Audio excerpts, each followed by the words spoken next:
Very much. I had to look at it a few times to make sure I was understanding because the math, all the equipment and the trade in. I had to like try to word it in a way that made it more understandable. No, that's fine. I probably should have typed up a little memo.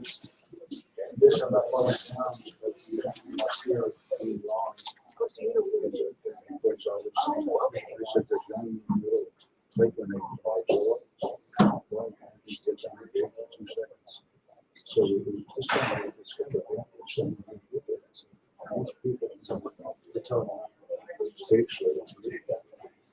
Oh, yeah.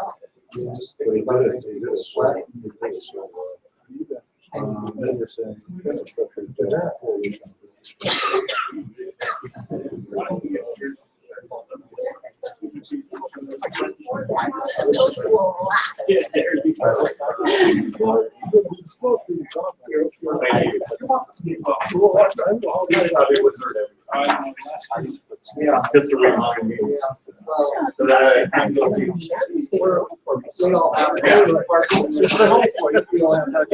Only way it's gonna run. Right.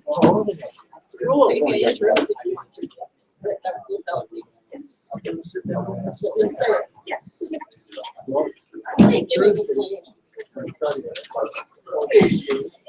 I'm really. I know. Right, You're okay there. You can stay there. You're all right. No.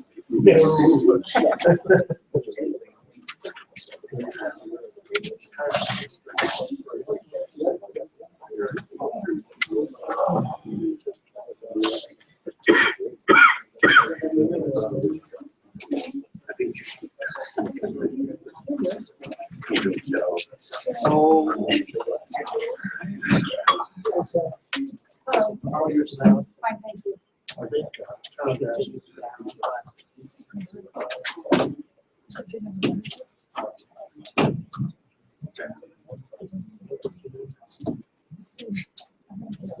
don't have a habit of doing that. Your reference points. Oh. Yeah. Notice that. That one's like, that's one that's just fun.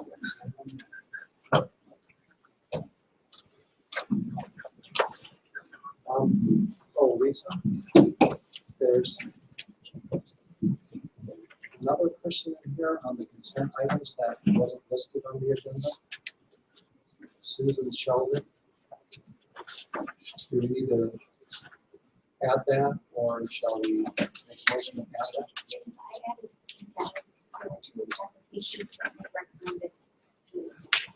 Oh, I see. Okay, I'm sorry. I didn't do that. No, right now. Great. Thank you very much.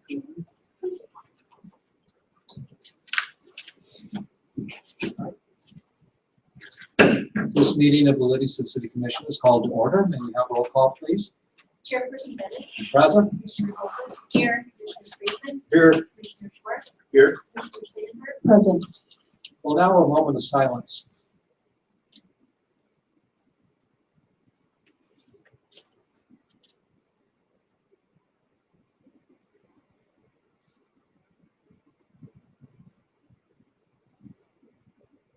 Thank you very much. We'll rise for the Pledge of Allegiance, and the flag is over to my left.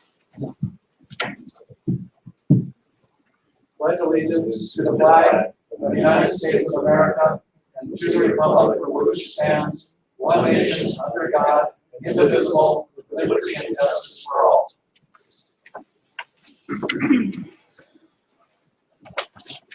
Okay, first order of business is consent items. Is there a motion from the commission on consent items? Yeah, Mr. Chairman, I make a request consent items A, B, C, Is there a second? I'll second. So there's a motion for consent items by Commissioner Friedman and a second by Commissioner Hoagland. Roll call, please. Chairperson Bennett? Yes. Commissioner Hopper? Yes. Commissioner Friedman? Yes. Commissioner Schwartz? Or Commissioner Seibert? Four. Motion passes. Tonight, there are no proclamations, there's no scheduled public comment, there are no public hearings, there are no ordinances, but we have several resolutions. Thank you. All right. So our first resolution we will address tonight is resolution number 4684, a resolution of the City Commission of the City of Livingston, Montana, authorizing the city manager to enter into an agreement with the Humane Society of Park County Incorporated, DBA, Stafford Animal Shelter, for the impoundment and boarding of certain animals. Ms. Lauer. Thank you, Mr. Chair. This is a renewal of a contract with Stafford Animal Shelter, otherwise known as Park County, Humane Society of Park County, to care for the animals that we take in, both strays that are from the city, impounds that we take for police holds, police action, feral nuisance animals, and really any injured animals. It is an offshoot of what we do through our animal control officer and through public works. You'll notice that this contract is a shorter term. It goes through April 30th of 2017. We've been working through both the new management team at Stafford as well as ourselves, working through how we share and release information about animals that are impounded and then consequently adopted into the community so that we can follow up on our licensure requirements with those animals. We're still working out some processes and procedures about how we formalize that process of information sharing. So we've agreed that we will leave the contract as is and access to information and information sharing as is, while we work through some of what those more refined processes would be. And we hope to have that done well in advance of the April 30th date, but certainly wanted to get something in place to reflect the services that they render for us. So you notice that it is different than what is in our budget, because it is a prorated amount to reflect up to April 30th of 2017. If subsequently we need to do a potential budget amendment after that fact, we would of course bring that before the commission with a subsequent contract for consideration. With that, Steve Leach and Alicia Davis are here from Stafford to speak to some of the services that they provide, as well as the number of community animals that they serve on our behalf. So, Steve, go ahead. Thank you.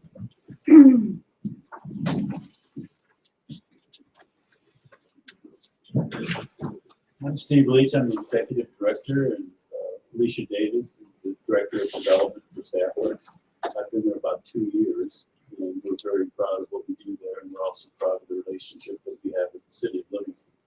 I'd like to give you just a quick snapshot of some of the numbers as far as animals that we've taken to the city. We took over 1,000 animals in last year, in 2015, in several counties, and we go as far as Billings and Great Falls. And people come from all over Bozeman's third of our business. Out of the 1,000 animals we took in, we placed 94.7% in homes. The rest of them are still there, or we have no length of stay requirements.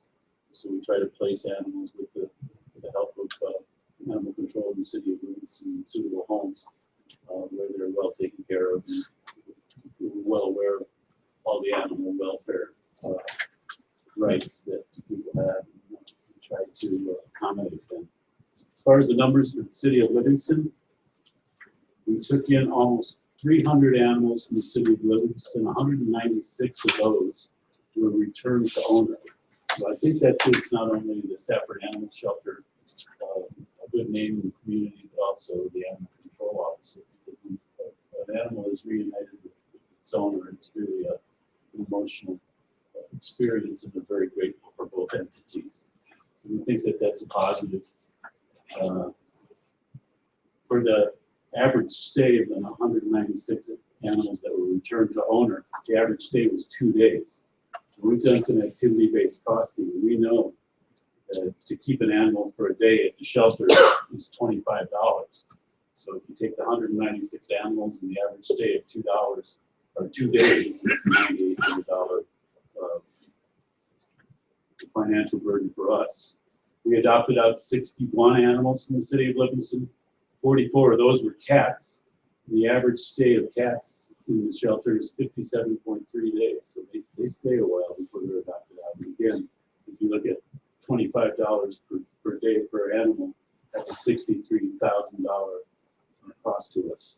We had 14 dogs from the city of Livingston that we kept and been adopted out. The average stay for dogs is 20 days, so that was a $6,900 cost.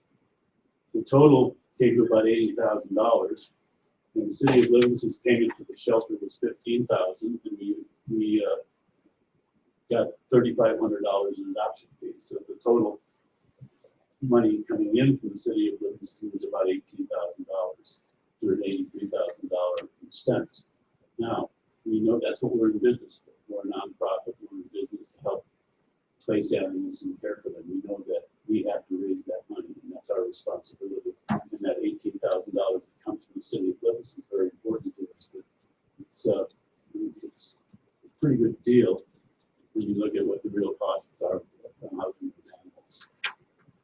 We proposed since 2009, we've never raised any fees. We just rolled over the fees to the city of Livingston. Our costs since 2009 have gone up 44%.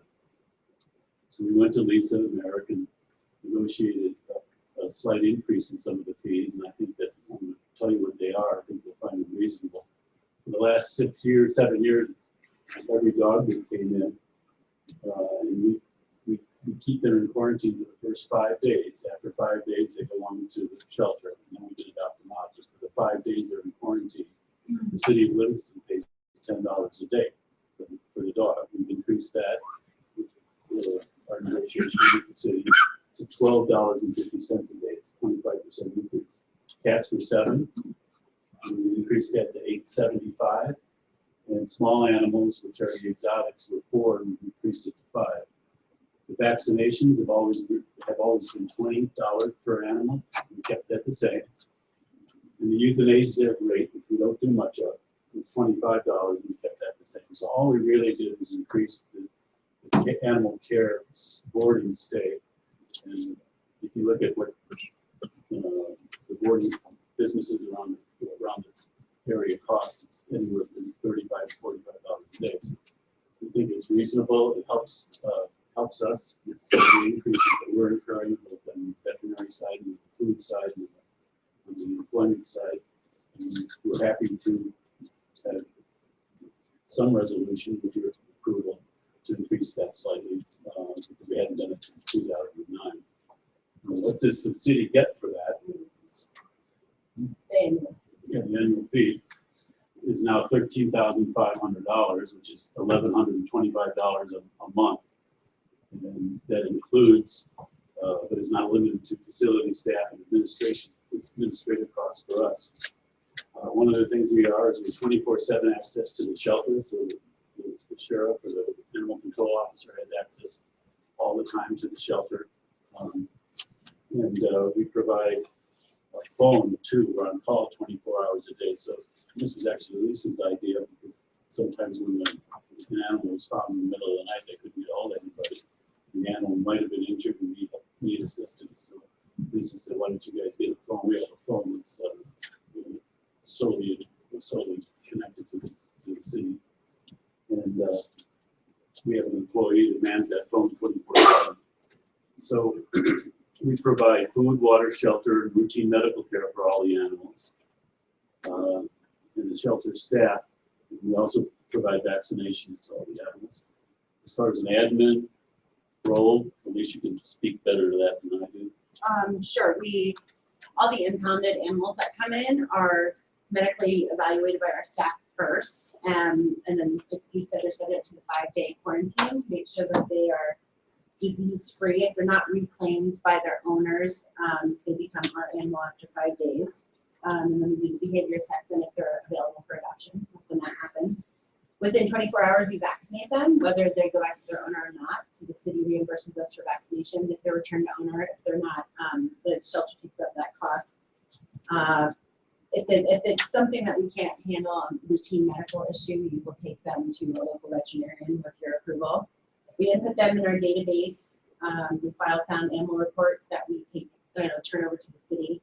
Take their picture, we advertise them on social media, we scan for microchips, we try to track down their owners and reunite them. When the owner comes in to reclaim the lost pet, we have them complete a reclaim form, we get copies of their driver's license, their current addresses, we collect the money on your behalf, and we keep that separate. And then the animal control in the city comes in and collects the money. And then we also do separate billing for you guys. We, as Lisa said, we're trying to work out the details on how to information share with you guys for the adoptions. And we also just keep a community log of lost and found pets with the community, so they call us. We also, at animal control suggestion, put in 2 steel reinforced kennels this year to deal with the aggressive dogs or bite quarantine dogs that legally we're not allowed to handle. And, that usually is for 10 days. Like, you can't touch a dog that has a rabies quarantine big on it. So that's another thing that we do. The total expense, and it's a public record for the shelter, the financial burdens for a year over $500,000. So we have to raise that. We raise it within this community. The community is very generous with us. But we have to provide a service that they think is valuable. And I think returning 196 dogs to their owners and then adopting out the rest and having no length of stay requirements and having volunteers come in and spend a lot of time with the animals and being open to the public does provide value. And I think it is reflected in their donations to us to keep the doors open. So it's an ambitious effort every year to raise that kind of money. But what's important is your contribution to us today. That not only gives us the money that you're providing, but it also gives us the credibility in the community to do this best. That's pretty much it. So is there any points of clarification from the commission? Commissioner Sender? You had mentioned an increase in your expenses. What do you have increases in administrative fees, or is it clearly just number of animals? It's number of animals, it's cost of food, and veterinary, cost of payroll, all of that is going up. You use it all together to look at our checks, just taxes and the records in 2009, but they were last year, 44% increase in costs just to keep the work as far as food. And do you know where the largest increase was? The largest increase was in veterinary services. It's the second largest line item in payroll. And that's just also the medicines. Dewormers, shots, all that. And do you use Livingston vets? Okay. Do you use any other ones, or solely Livingston? We have Sugeski from Double Diamond. We use vets that are willing to, that we know are good, and that have a little soft spot in their heart for shelters. The vet we had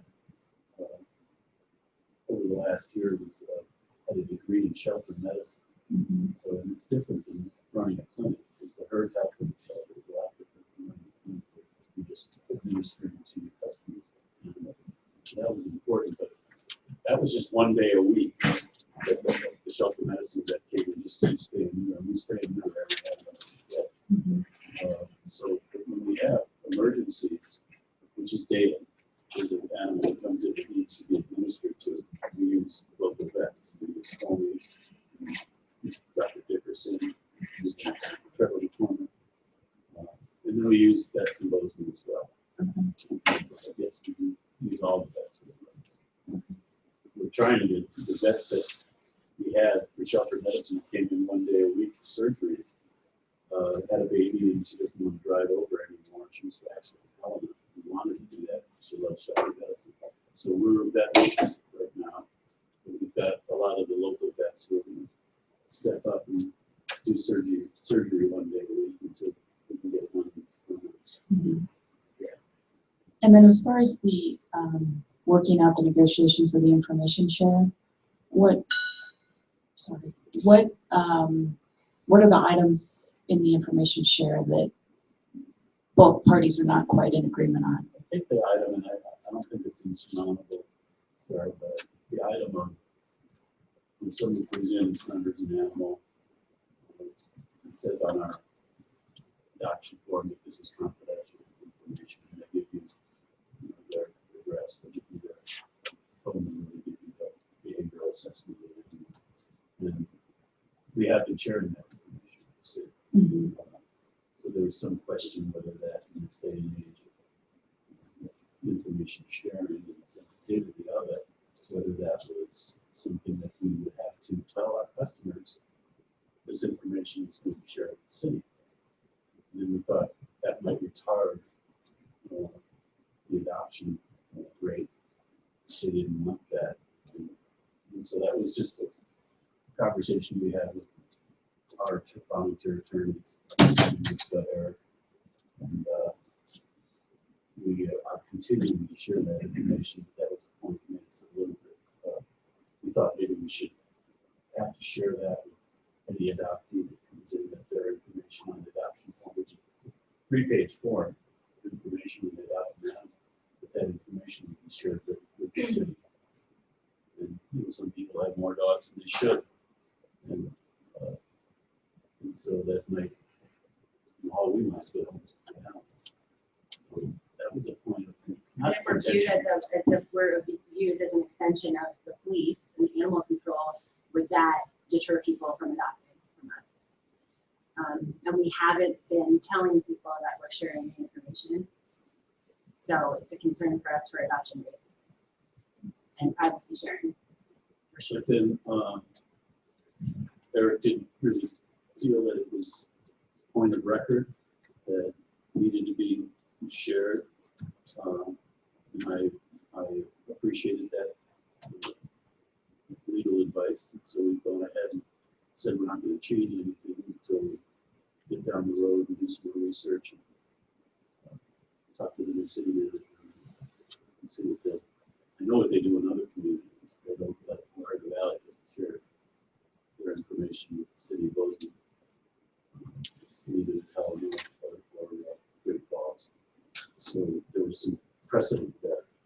But I think our relationship with the city of Livingston is closer and it's more open than that. So we agreed to continue to do that until we talk about that again and learn a little bit more about that.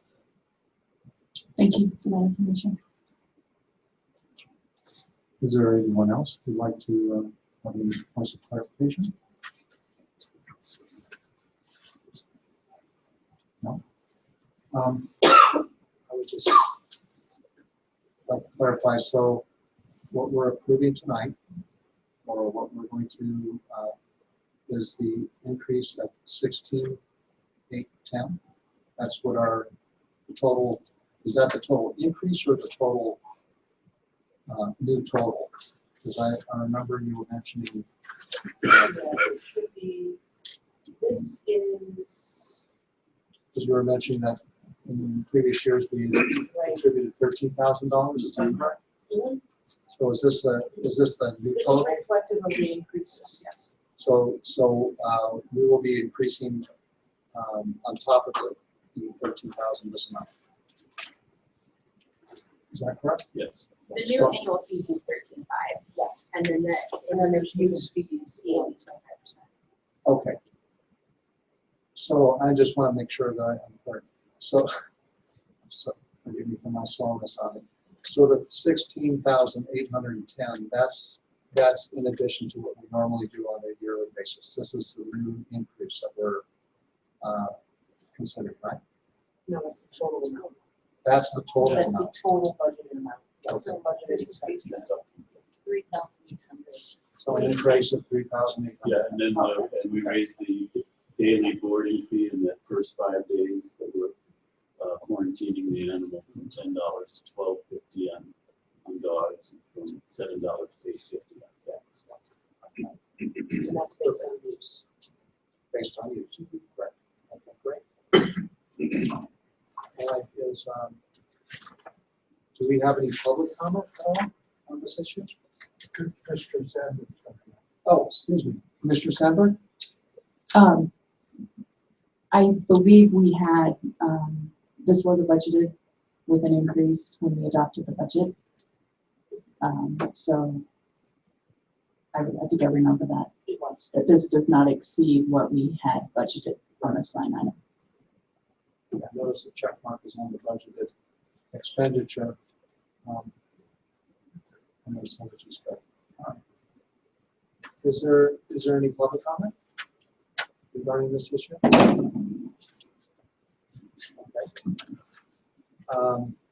So thank you very much. I got 2 of your dogs. Oh, good. When did you get them? Oh, right. Yeah, Just right after the siding on our house was chewed up. Yeah. That was about 3 years ago. They're doing well? We're doing good. Well, we just were in Gills and dog walked in. And I said, that's one of ours. It's funny, you see so many in town and you remember them. That's one of ours. Must We get to know them all. Commissioner Holcomb. I just want to thank you for your service that you do give to the community. I can honestly say that as someone who's a big shelter dog kind of person, both and cats,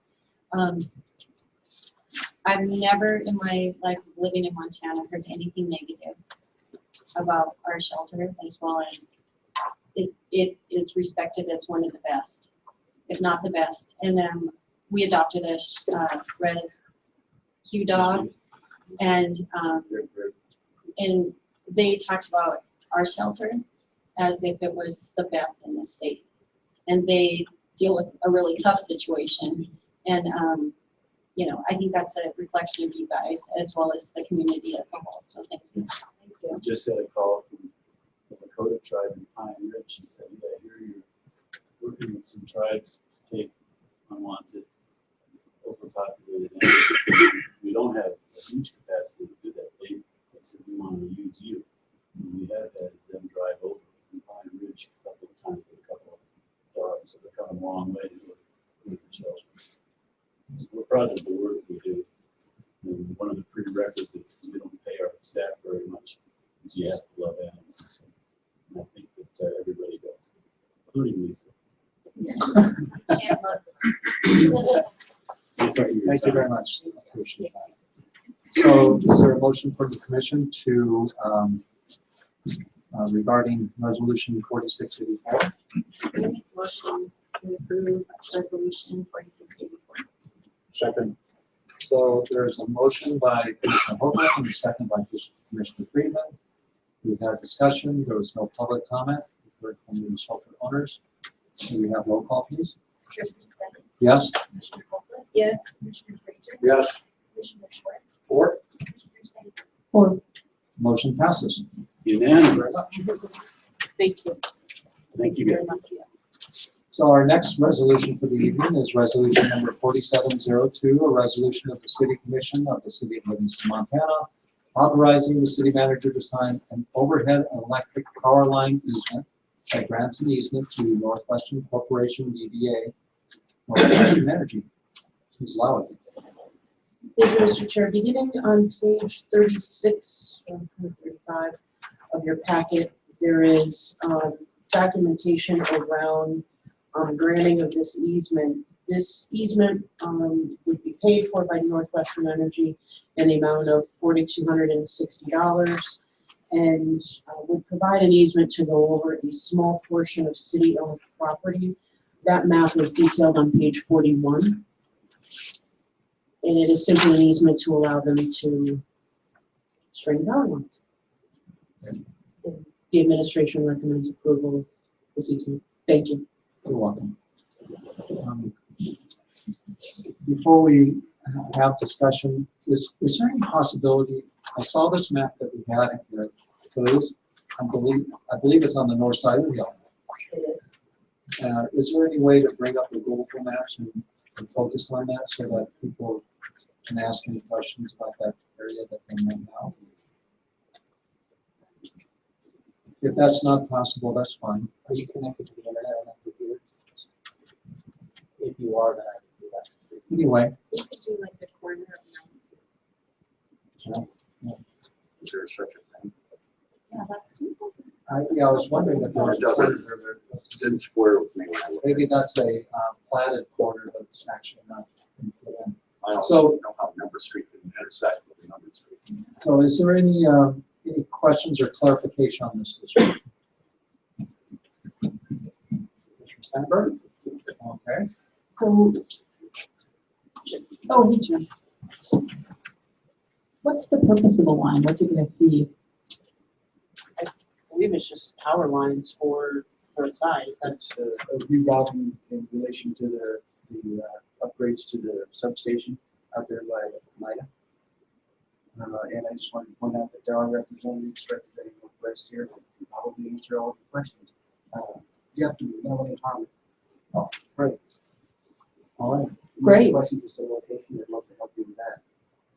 Well, I think we just want to make sure that we understand the location. It looks like the shaded in triangle here is city property that we would be. It's two lots, the city owns, fee simple. It's above the ditch where Chinook Street ends. It turns into 10th Street for half a block going into Front Street. 1 block past Washington School. It's up on the hillside above the ditch. Oh. Still not getting it. And but Chinook, Okay. the service candy buildings right there. Is it green? That's- Still has that's- questions. That's Okay. it. And it's above that other side of the ditch. Do I still have the floor? We do have the floor. Thank you. So I have questions for Northwest Energy then. Thank you.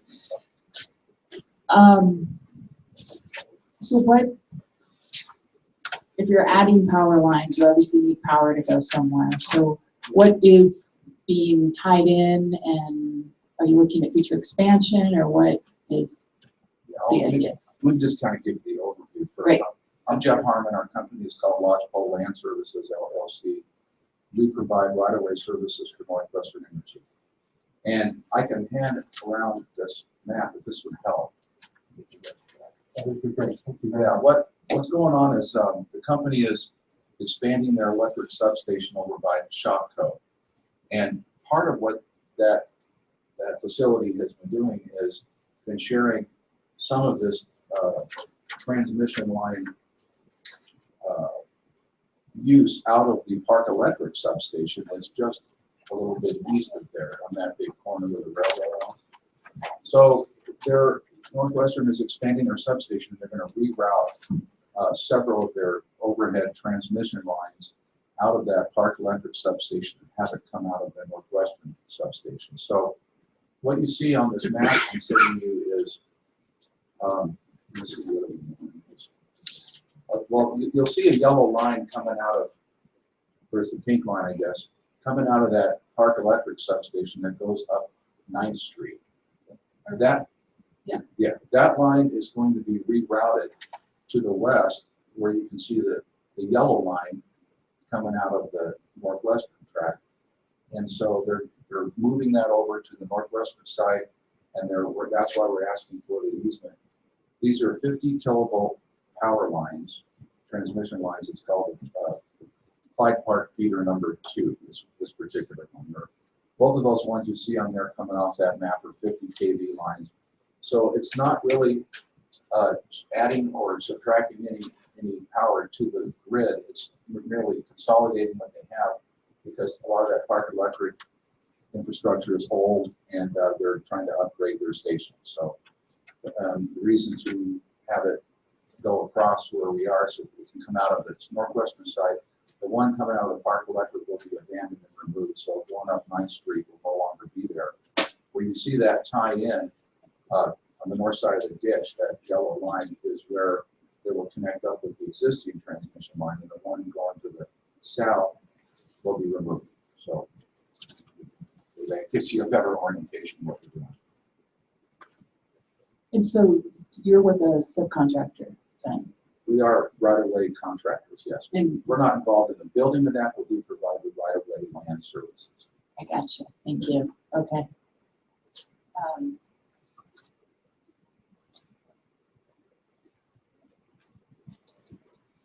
Thank you. Very welcome. Are there any other points of clarification from the commission?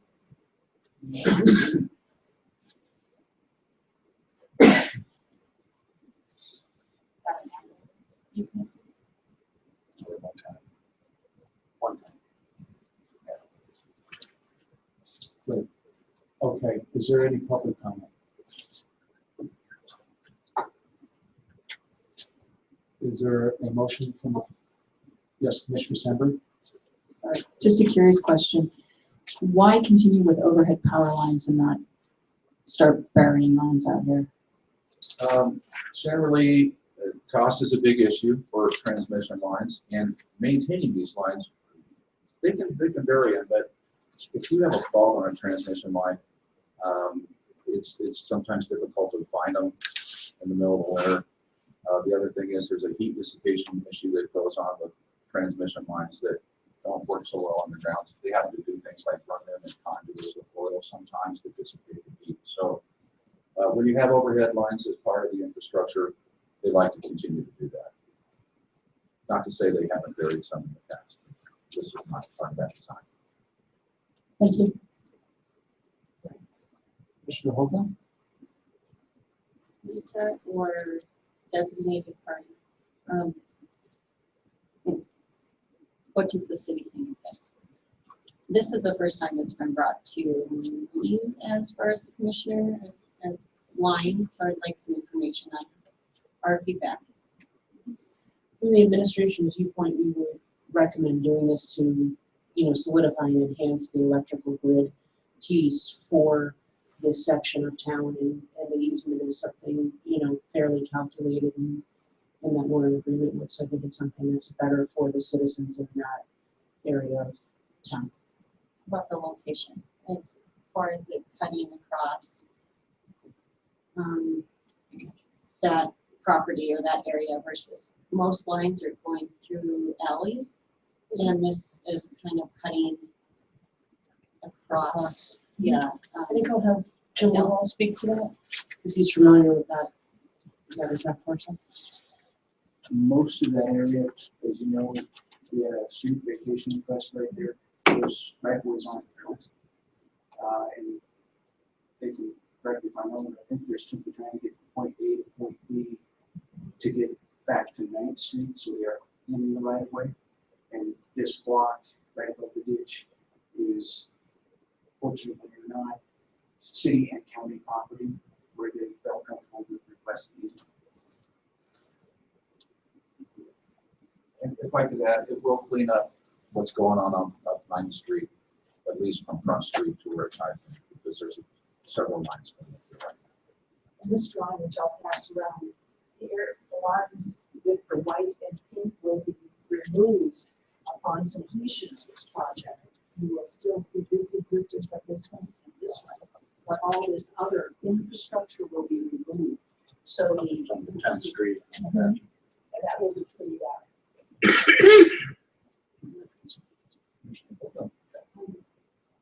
Do you ask property owners when you add lines, or what is the process, or how what happens, so that, like, I'm kind of just wondering about the people above the lines that are now looking, their view is going to be the lines versus We have worked with the other property owners that are affected by this easement, where we've asked for the relocation, and we've been successful in getting the easements.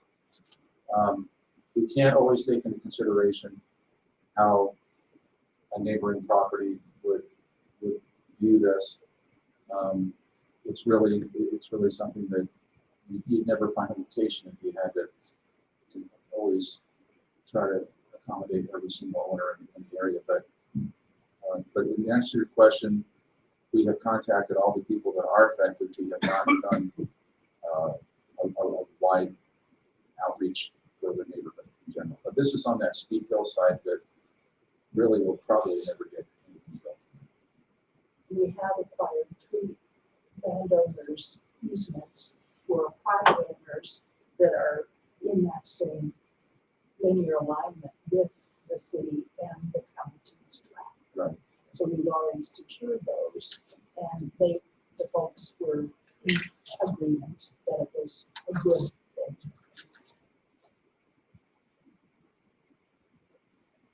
So I guess the answer would be that the people above the lines, up on the hill, are not consulted, but the people in the easement are. That's correct.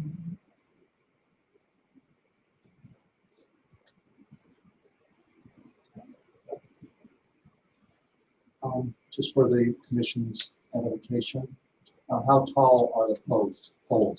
Poles will be like 70 to 75 foot tall poles.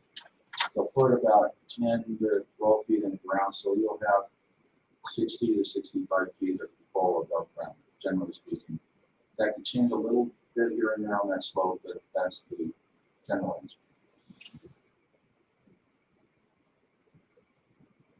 If I may ask you a question on that, Certainly.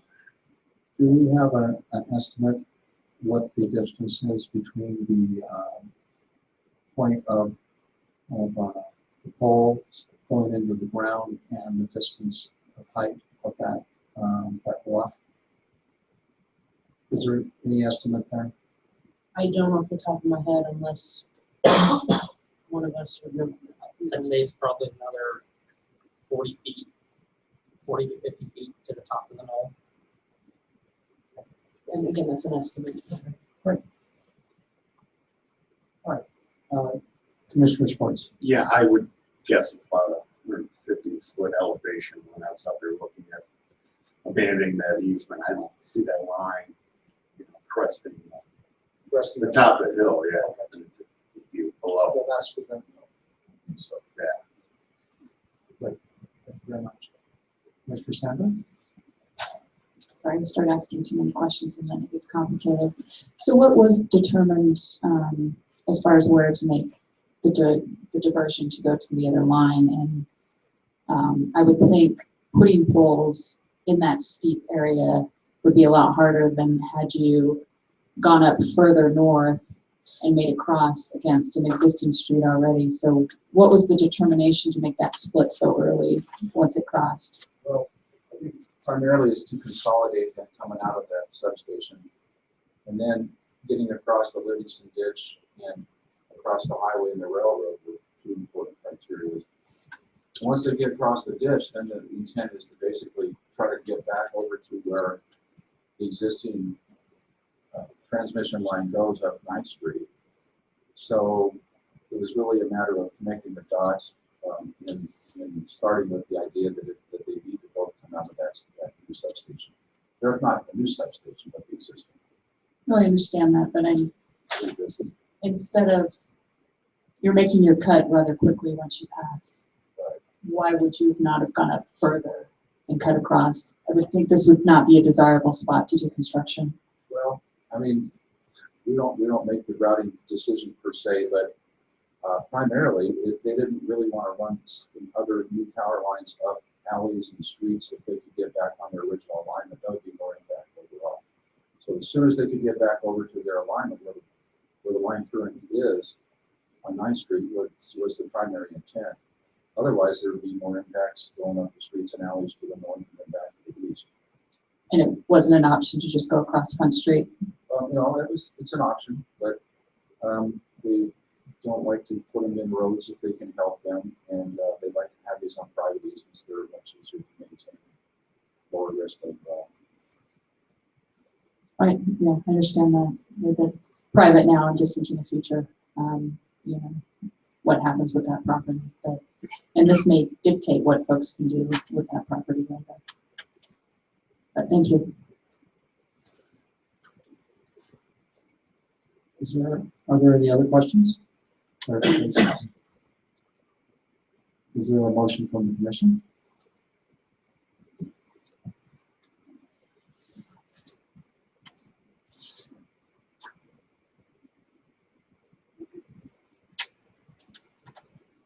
Yeah, I'll make a motion to accept Resolution 4702. Second.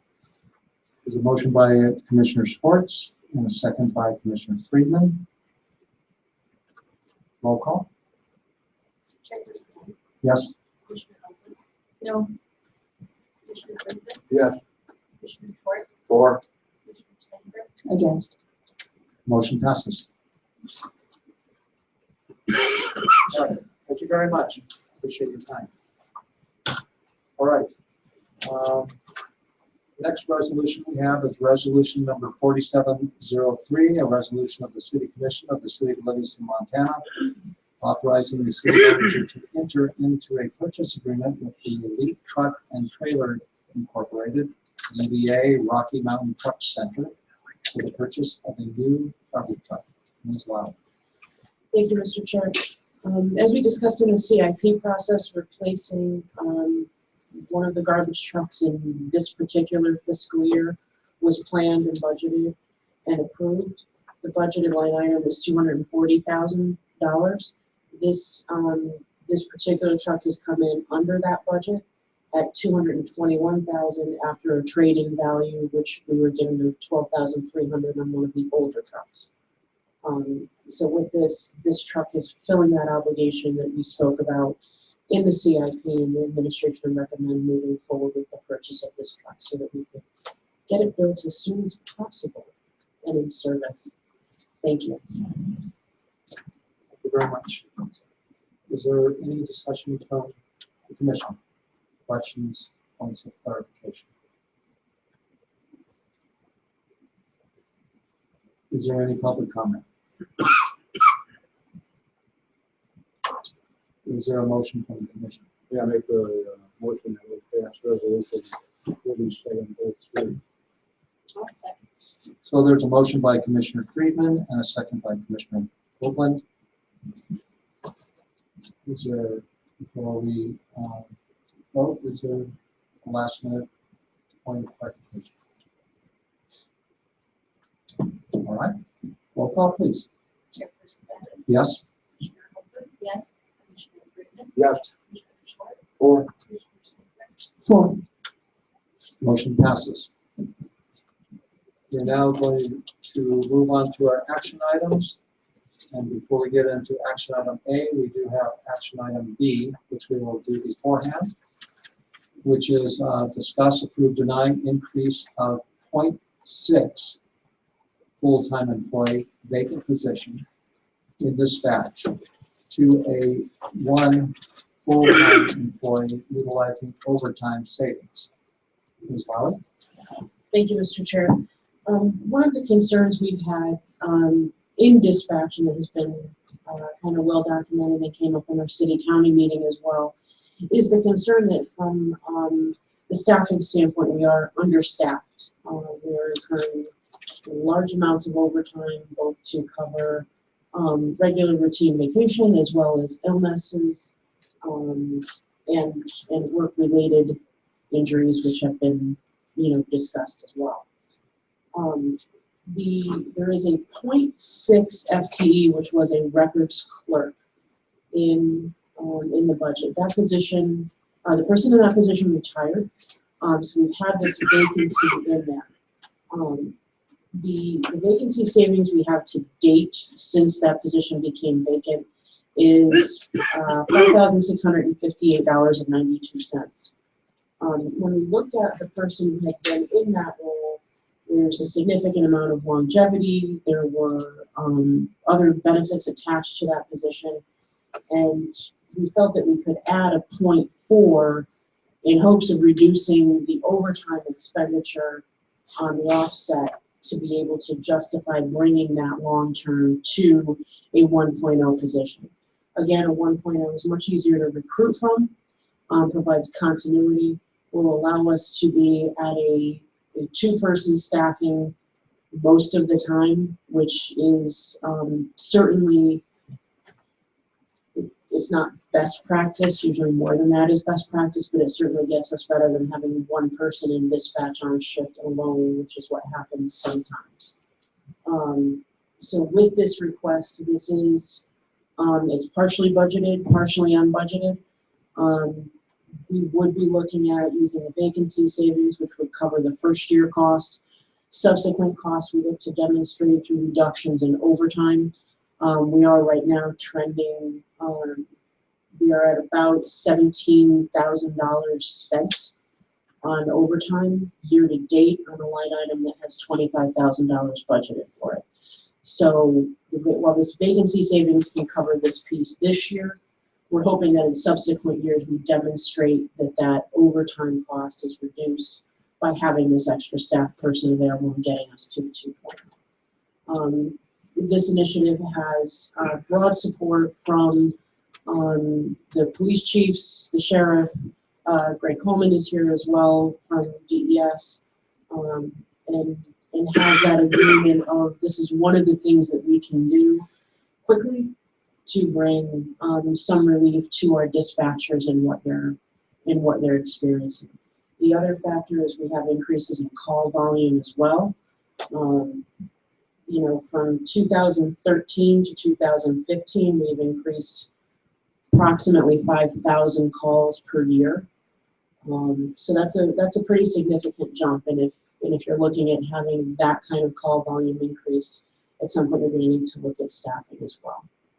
So the administration would strongly recommend increasing this to a 1.0 and incurring that expense, which is covered for this budget year, and again, we'll demonstrate overtime savings subsequent. Thank you. Thank you very much. Is there any public comment? Is there any points of clarification from the commission? Commissioner Samper? So the dispatch employees are city or county? They're city employees. Okay. Does the county contribute? Yes. And what percentage of the salaries do they contribute? There is a roughly 50-50 split between the city and the county for expenses related to dispatch because it is a shared expense across both organizations to provide service to the entire county. But they are officially city employees. Okay. So has the county been notified that they'll pay 50% of this increase? We've had those discussions in the city-county meeting, and they understand that that is, the plan for this is to increase it to a 1.0. Okay, so we would be receiving additional funding from the county to help pay for this? Yes, and the manners in which we share those expenses, yes. Okay, thank you. Commissioner Hogan? No. Oh, that's not an indication? Okay. That's this. Okay. For Jay Keefer's benefit, DES is Department of Emergency Services. Yes, now known as the Office of Emergency Management. Okay. The OEM. Okay, great. Thank you for those acronyms. All right. So no more commission discussion. There is no public comment. Is there a motion from the commission? I make a motion we pass action item B. I'll second. So there is a motion by Commissioner Friedman, a second by Commissioner Hoagland. Roll call, please. Yes. Yes. Yes. Yes. Or motion passes. Okay, we are on to action item A, which is discuss to deny offer of employment to city manager candidate. Ms. Lowey, have you determined that the candidates or any candidate has not relinquished their right to privacy? Yes, I have. Good, thank you very much. Okay. So in discussing the pros and cons of the city manager applicants, frank, honest, and critical discussions and evaluations will be necessary. The substantial value of confidential discussions and evaluations are apparent under these circumstances, and the individual right to privacy clearly exceeds the merit of public disclosure. Since the candidates have not waived their right to privacy pursuant to Montana Code annotated 2-3-203, parentheses 3, I hereby close this portion of the city commission meeting to the public. We will return to discuss and vote on extending an offer and vote on the substance of the new offer. Thank you very much. So this, okay, just a moment. Yes, Mr. Senator. Is the executive session able to just be commissioners only? Without,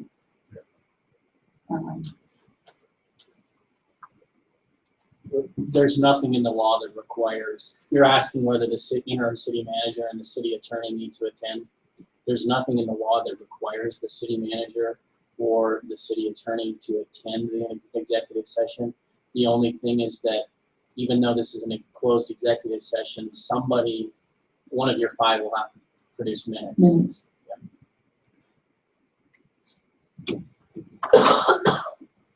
Is that something that requires a motion or just a discussion? You can make a motion. Okay. I would make a motion that our executive session is just the 5 commissioners, and I would volunteer to take minutes. There's a motion by Commissioner Sandberg. Is there a second?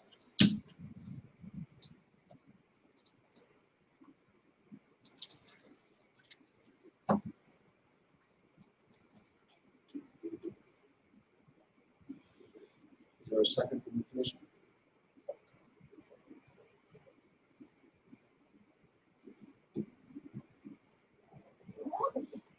Okay. Hearing none, motion fails. So at this point, we are closing the public portion of our meeting. We have an executive session meeting, and then we will be reopening after our session is done to discuss and vote on extending an offer and the substance of the offer. What's that? Okay, so we are going to remain here. Okay. So we are moving to the east room.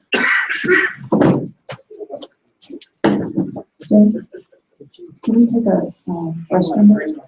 Yes, we will take a 10-minute break and reconvene at, it's now 7:24. We'll reconvene at 7:35. Let them out.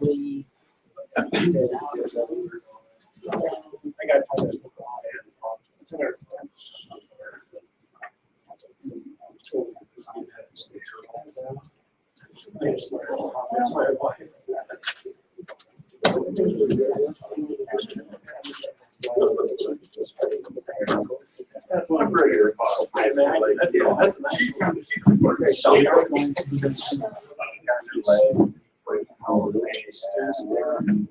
Switch your back and forth. And for you, might go with for some whatever if I lost my way. You know, this is a great way to be.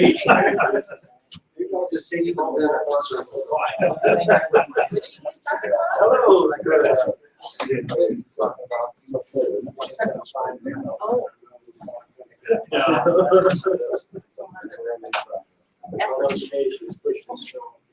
Yes, it does. That sounds like too much. Real exposure to a lot of stuff. I'm trying to think of right now that we can. I'd like to think so. Did you? Yes, congratulations. My first one in over 20 years. There you go. So, yeah. Life is good. I'm going home with all the trouble. Yeah. I told you, I'm upset that she didn't get it today.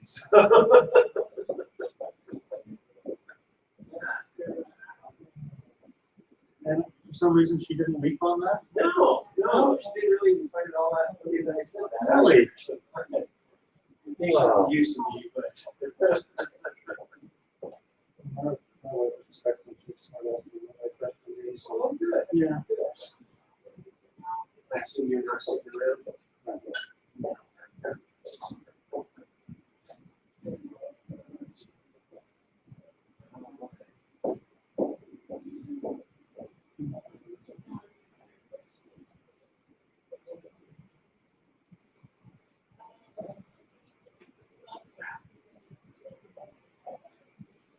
Congratulations. Oh, very nice. Although, it's not, for part-time, you do cover. Good.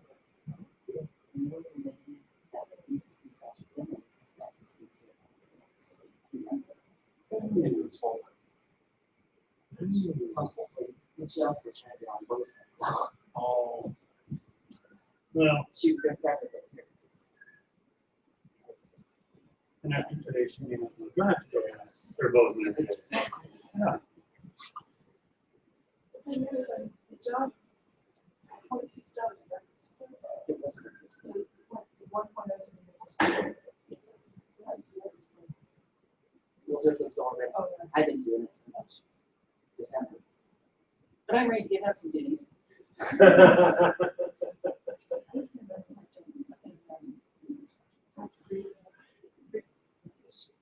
I was, I enjoyed it. Oh, like this morning when we had the semi flop. Oh, yeah. Every time they came out, I could hear in the background, his phone's ringing. No, I couldn't. Crazy. No, I was there. And I waited with the Air conditioning on, what's going on? Feels good up there. Yeah, if you're a penguin. Mm-hmm. It's $14,000 more. It is what it is. As I said, Wow. that's what I said. Just, yeah. We're some old homes, basically. We're probably going to show up 2 or 3,000 short of what we have budgeted. And oh, the email that you sent me from him, that's when I had 911 funds. Mm-hmm.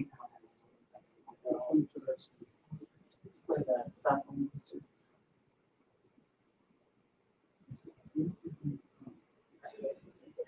See, Thorsten said I might have some extra money available. And we have one extra money. We have to look at that. Otherwise, I'd use it down at this house. Okay. I'll leave my piece. No. No. Yeah, we don't want a medic floor right now. And pretty much anywhere in the county we don't have cell phone. Which is important because we transmit our 12 leads through that booster. Seriously. Yeah. For Bluetooth. Yeah. Or when we get all our monitors upgraded, we'll be able to do that. That's what we're finding. Grant promised us. They said, oh, yeah, you got a grant for $16,000 and we don't have a penny to give you. So you want to help us raise money for your grant?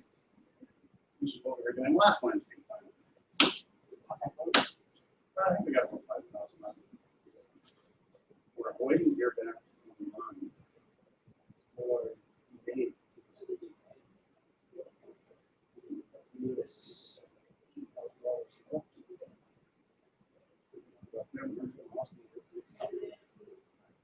More than that. It helps them like that. That's all of our monitors. And the 12 of us to the hospital. Calling them today, hey, trust us on this one. You can't see this, we can't trust us.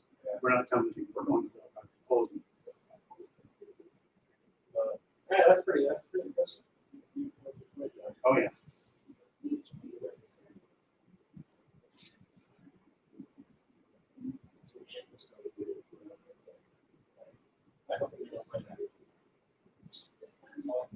Well, and if you do need it, you won't be really concerned about whether we're transmitting in Bluetooth. Sure. Very true. You'll have a sense of impending doom. Although I mind if you just, you pick me up and you start down the pose and I'll say, oh, apparently that's what made it worse than that. Or when you go license sirens to a hospital and pick you up, that's another sign. That's. We've done that. I've only once. Yeah, what kind of challenges are those that it's probably didn't have before? Some. The whole Bluetooth technology is always very new. We just limited access. We have here, where, more of this, we either have this type of technology. So, to the level that we're going to have it. Grid, so it's all technology itself. Well, technology can run for a while, and reliability. The monitors we had before had capability. They just weren't reliable. I mean, never really knew if you transmitted the 12 volt or where it was going. So, Trivial stuff. yeah, so Philips came out with a much better monitor. It's how it works.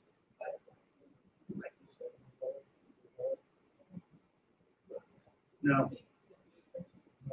We've done upgrade. But be able to do everything a brand new monitor can do. And it won't cost us $40,000 each.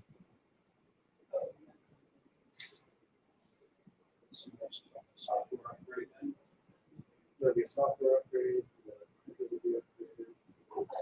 Transmission technology. We're gonna, what you call, ruggedize it, all making paramedic. Not.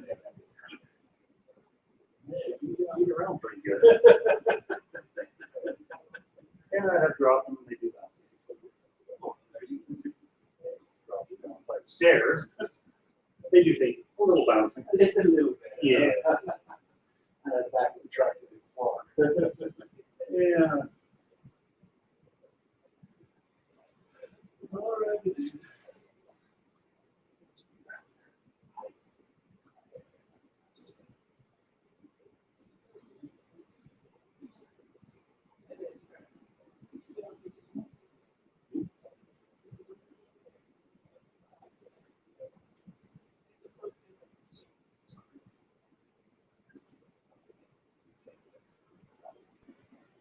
That's good.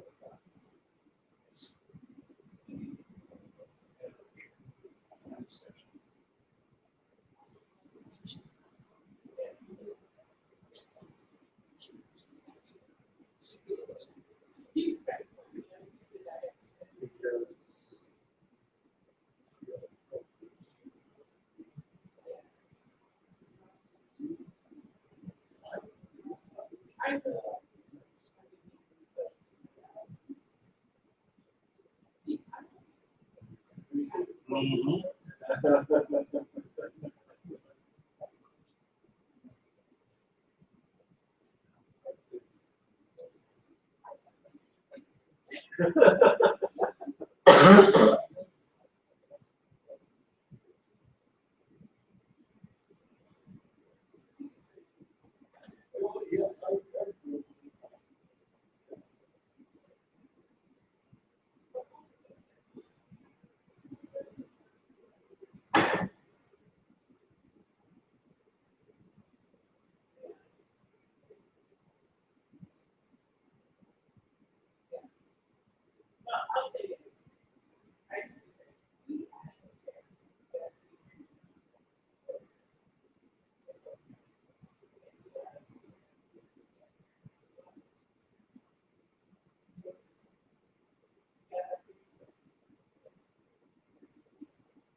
I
do a big.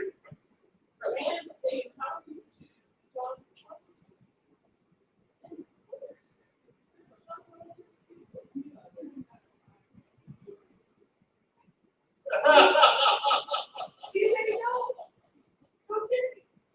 Well, I'm actually talking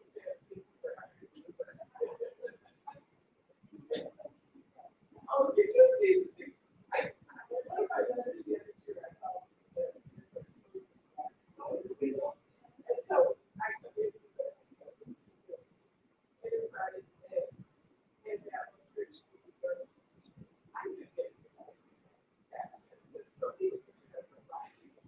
and I said, Steve, it's all good out there. And when I talk home, you, down I got this huge down.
5 years and 2 months and 3 days.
probably 6 for each 5, 10, 15, class. 20, yeah, 6. Yeah. 6, and they'd have a new class, right? Mhm. That equals out to pretty much a normal size class, what they should be.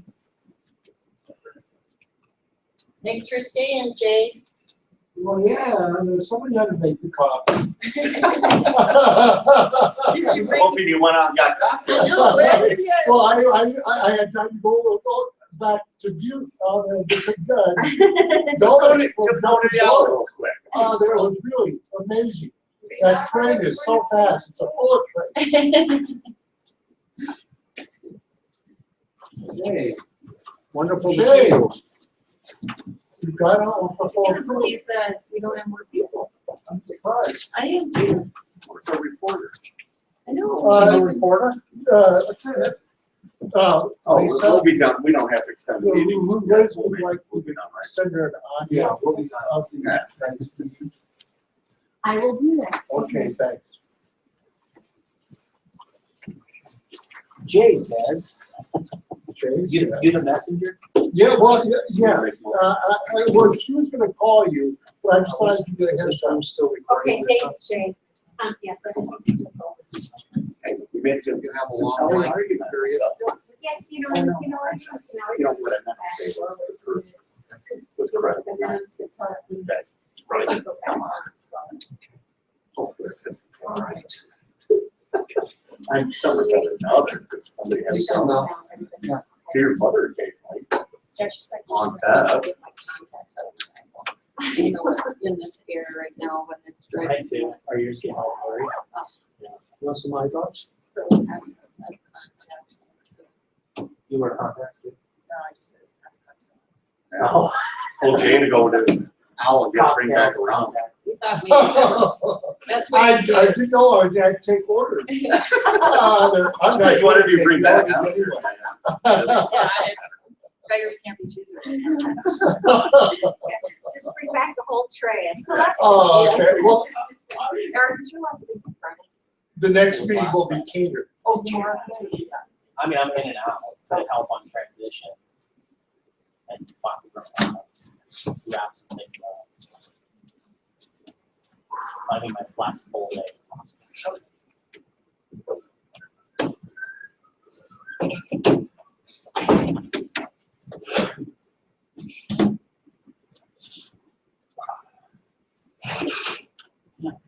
So is everyone ready? Ready. Lisa, you ready? So this meeting of the Livingston City Commission is reconvened from our executive session at 9:10 p.m. The item on the agenda is offer employment to city manager candidate, and along with that offer, including a monetary offer as well. So offer to a candidate and monetary offer. So, Ms. Lowry, do we, are we ready? Do you want to provide any input on the offer, or do you want us to make a motion for a candidate first? I'd say motion for a candidate first. Okay. So is there a motion for making an offer to one of the 4 candidates?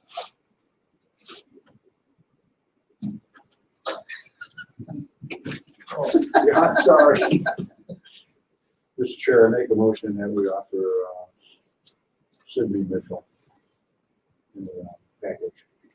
Okay, is there a second? I will second that. Okay, so a motion by Commissioner Friedman, second by Commissioner Schwartz.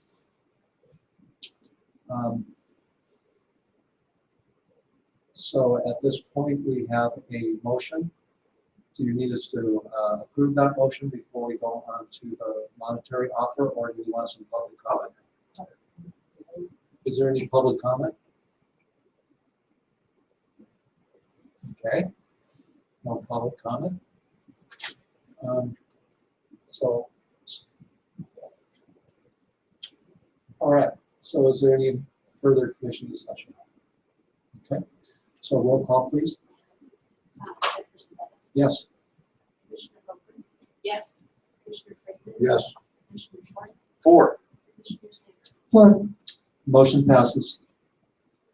So do we have a motion from the commission on the salary offer for Mr. Mitchell?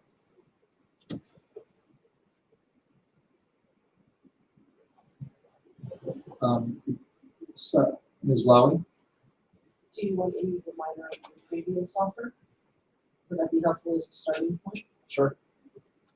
The initial offer was $95,000 per year annually, with a review at 6 months with a possible increase up to 105, which is the top end of the advertised range that we have from this past room. This would also include the standard benefit package applicable with being a full-time employee and with the city manager, there's a $300 monthly car allowance that is budgeted.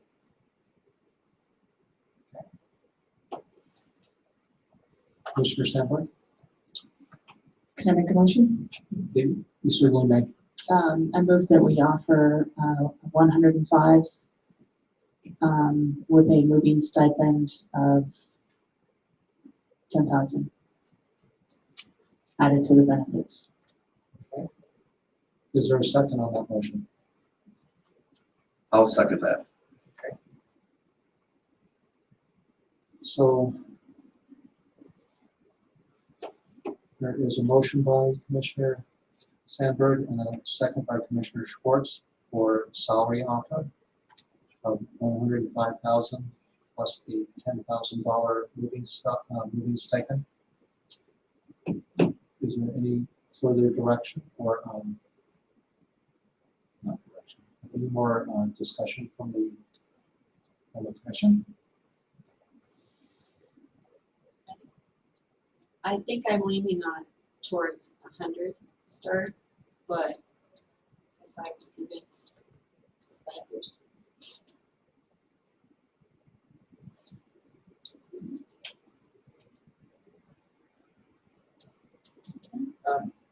I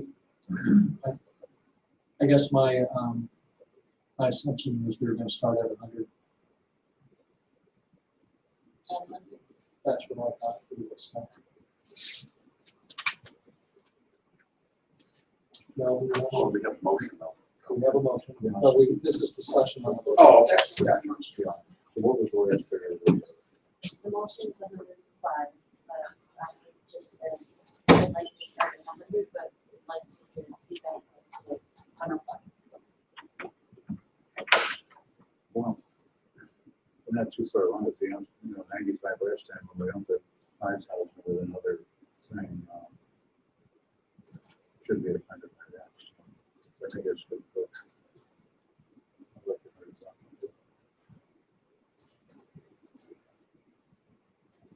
Okay, so we do have a motion and a second. You can either amend the motion or take a vote on the motion. What is the pleasure of the commission? I would, Commissioner Sandberg. I was just going to add before we,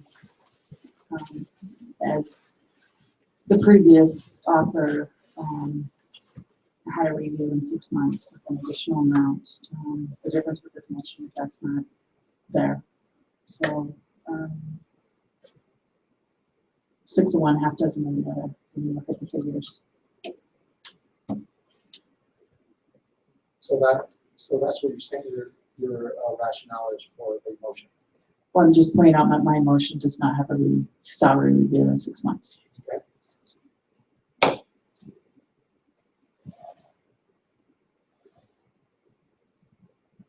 Is there any public comment?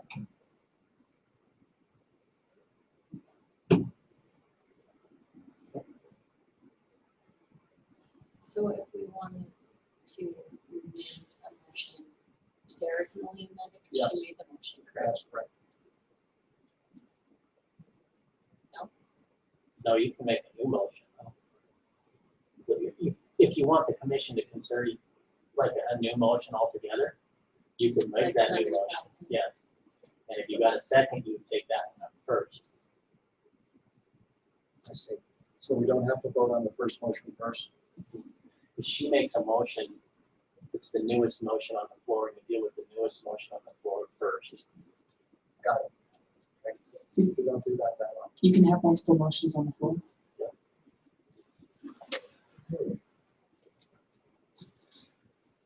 Okay, I make a motion that we offer Mr. Mitchell 100,000 with a 6-month review, and at which time we can, I'm not sure on the number on this one. You don't even have to get it. Okay. 6-month review and the $10,000 moving. So that's suggested. I'll second. Okay, so there's a motion and a second. Commission discussion.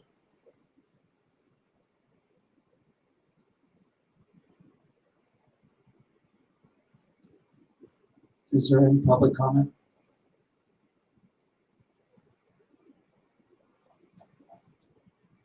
No commission discussion. Okay. So the motion before us is a motion for 100,000 to start, $10,000 stipend for moving, and a 6-month review.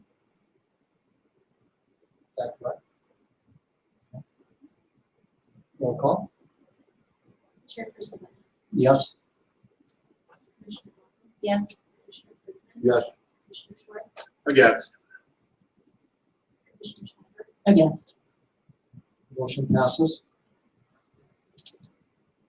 Okay, so, I would just take up that motion, since it wasn't an amended motion, take up the second motion that's on the floor. okay, Vote on that one. okay, we do have a second motion on the floor, for 105 salary with 10,000. What are you gonna do if that one passes? Well, I don't know why I do it. That's why you can't have two motions on the table. on It's the allowed floor. under our rules. Sorry, Sarah. And Glenn. This will happen. Roll call, please. Chairperson Hoffman? No. Commissioner Hoffman? No. Commissioner Friedman? No. Commissioner Schwartz? Or. Commissioner Sandberg? Four. Motion fails.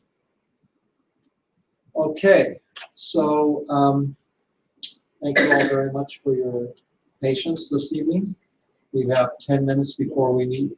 We would have to extend the meeting, so let's maybe breeze through the last parts of it. City manager comments? The only comments I have to offer are a deep thank you to Eric Coate for his service and for agreeing to sit in this evening. Here, here. Friday was kind of officially his last day. He's agreed to pitch it for us, so thank you very much for everything. And that's it. Okay, city manager comments. Commissioner Sandberg. Just reading the paper about a zoning ordinance change proposal for something on 9th Street, changing, somebody wants to build a duplex. So anyway, I'm just curious, can we get some information on that? Sure. Okay, thank you. Commissioner Schwartz. Yeah, I'd like to thank Lisa personally for the interview process and stuff that we went through. Very efficient. I enjoyed it. And thank you, Eric. You're welcome. For great service. I wish I'd been working with you for longer. But good luck with it, Alan. Thank you. Appreciate it. Thank you. Commissioner Friedman. Yeah, ditto that for Eric. We wish you the very best. I spent 3 days last week, Wednesday, Thursday, and Friday in Missoula with the League of Cities convention. It was attended by about 400 people throughout the state. The hot items coming away from that is infrastructure. There's a lot of infrastructure coalitions working on this, so it's good stuff. I heard a very good presentation. We have MSU Extension Service available to us, and they put on a little exhibit of a strategic planning seminar, which they were going to get commissioned. So I think we talked about strategic plans, so that's out there. It's always good to go to these things and get input from other people throughout the state, but the facility on Missoula at Hilton Garden Inn is a very impressive facility. Service is excellent. We couldn't get in there, so we stayed at the Quality Inn in the courtyard about 5 minutes away. That was also very, very nice. So the one thing I found about Missoula, you don't ever want to take a left turn. It's like a speedway there. There's also another program I gave James a brochure. It's going to be called a PACE. It's going to involve the banks and prospective owners of that want to build using alternative energy. This is going to be a very attractive program for people because they can really spread it out. So you'll be hearing more about that. First Interstate gave a presentation up there that I sat in. So there's a lot of stuff moving that way. But I think that infrastructure is a very big thing. So I enjoyed it, and I thank the city for setting this up there. Thank you very much. Commissioner Hopeman. I want to thank Lisa and the other city staff for the process of that we've gone through for the city manager position. I think the community felt that we did a really good job as well. I've heard that multiple times, meaning we as the whole community and you as the one helping lead it. Thank you, Eric, for leading us high and dry. Just kidding. No, congratulations. We're really excited. But you know that. I've said that to you multiple times. So, oh, one last thing, just a quick thing. And something that I really appreciated, and I said this the last meeting from Lisa, that kind of information beforehand and or during a discussion, or give us a really nice amount of information that gives us what we need to make the decision. I appreciate that. I'd also like in the future adding in maybe some kind of little information update that we've talked about in the past, and I know we have it on the list of possible things to do, but I want to make sure I said it out loud as well. I'd love it. It's like a little newsletter for commissioners or something. Yeah. I appreciate it. All right. So anyway, thank you very much, Lisa and the administration team, for putting together such a fine interview session for the commission and preparing all the materials for us from day one with all the notebooks and helping us get to the crafting of questions and working with all the groups and coordinating all that effort. Really appreciate that. Thank you very much.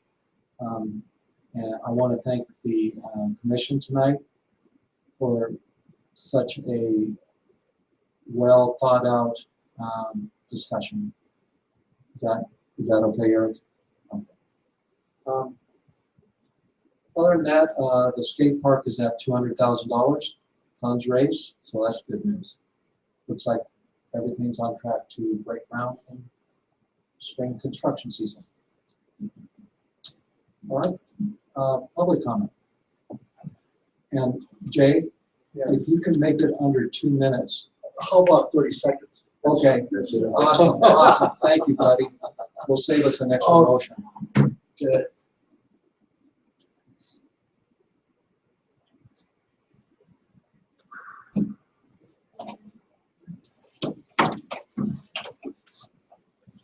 This is more of a point of information.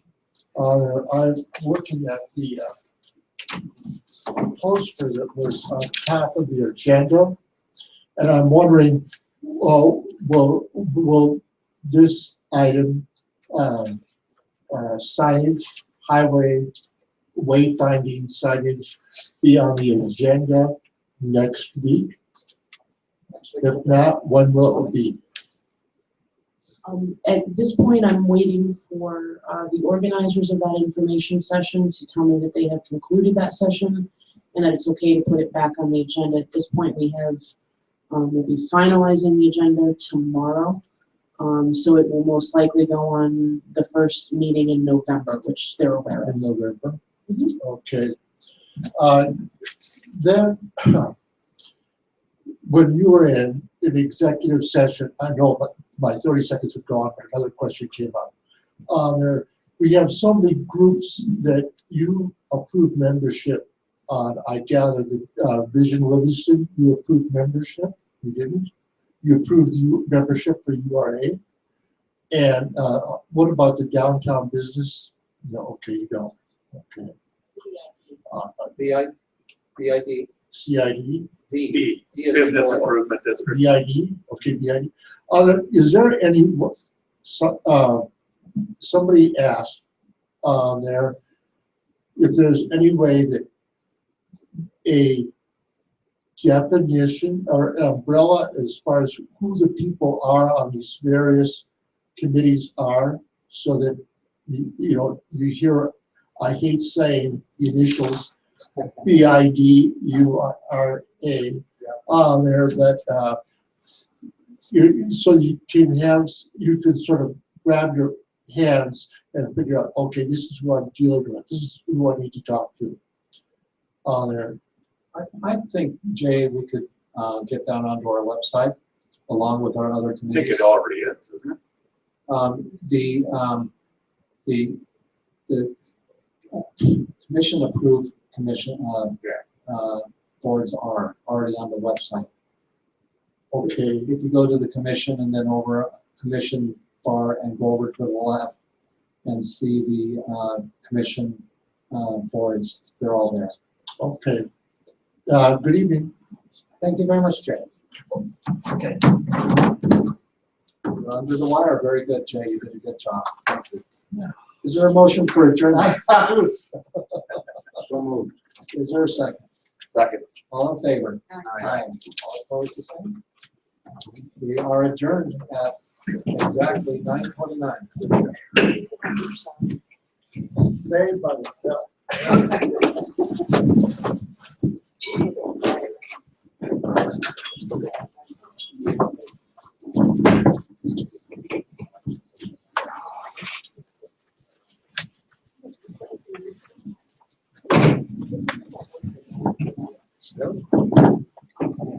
Pretty good. How are you doing? Good. You stuck it out, huh? That's the issue. Oh, I'm gonna